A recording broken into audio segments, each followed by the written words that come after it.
9 phone করি, 9 phone করে police আনি। ওরা পুলিশে আনছি যখন ওরা গুলি টুলি দেখায় পুলিশকে তাড়াই দিছে।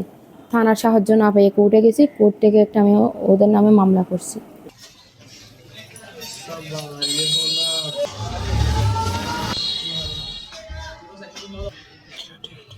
খুন করে মেলে ফেলবে, আমাকে বিধবা বানাইছে, আমার 3টা ছেলে মেয়েদেরকে এতিম বানাইছে।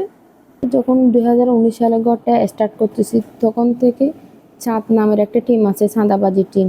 তখন ওরা কিশোর গেম ছিল, এখন হয়ে গেছে, বড় হয়ে গেছে, এখন টিম বাইর করে ফেলছে। তখন থেকে আমাদের এখান থেকে চাঁদা চাই। আমার হাজবেন্ড প্রবাসে থাকে, চাঁদা না দেওয়ার কারণে ওরা এসে বিভিন্ন রকমভাবে আমাদেরকে হয়রানি করে।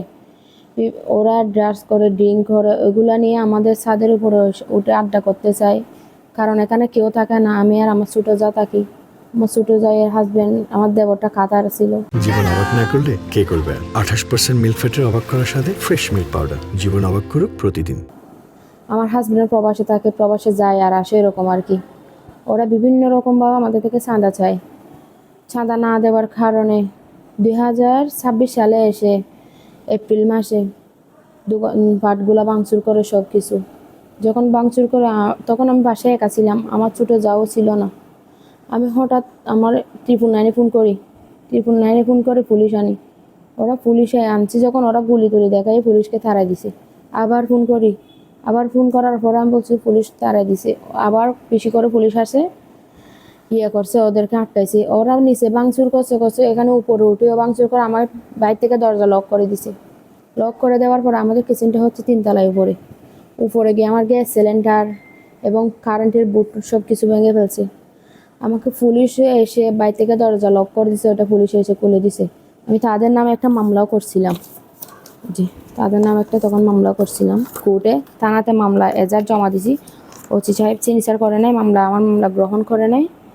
আমি আবার থানার সাহায্য না পেয়ে কোর্টে গেছি, কোর্ট থেকে একটা আমি ওদের নামে মামলা করছি। এপ্রিল 2026-এর ঘটনা। আমি একটা এসআইয়ের কাছে এজাহারটা জমা দিয়েছিলাম। ওই এসআই নাকি ওসি সাহেবের কাছে কাগজটা নিয়ে গেলে, এজাহারটা নিয়ে গেলে সিগনেচার করে না, টাইম নেয়, এরকম আমাদেরকে অনেক রকমের বাহানা করে। তো আমি ওইগুলো আর করতে না পারি, ওখানে এজাহারটা আমার করতে না পারে, ওসি সাহেব সিগনেচার যখন করে না, আমি কোর্টে নিয়ে গেছি। কোর্টে নিয়ে গিয়ে একটা মামলা করছি। কোর্টে গিয়ে মামলা করার পরে ওরা একটা নিউজ করছিল, বলছে যে ওই ফারুক আমরা এইখানে আমাদের গ্রামে, আমাদের মহল্লায় থাকতে দিব না আমরা, ওইরকম বলে একটা নিউজ করছিল। আর ওইটা যে এভাবে 29 তারিখ রাতে এরকম বাস্তবায়ন করবে সেটা আমি জানতাম না। ভাঙচুর যেদিন করছিল ওই দিন আমার হাজবেন্ড ছিল না। আমার হাজবেন্ড আসছে 28 তারিখে, আসছে বাসায়, একদিন মাত্র থাকছে, এসে সব ভাঙচুরগুলো দেখছে। দেখার পরে আমার হাজবেন্ড 29 তারিখ হঠাৎ করে আমাকে বাজার থেকে একজন ফোন করে বলতেছে যে ভাবি আপনাদের বাসায় ওরা আবার আসতে চাচ্ছে, ভাইয়া কোথায়? আমি বলছি যে আসে নিচে।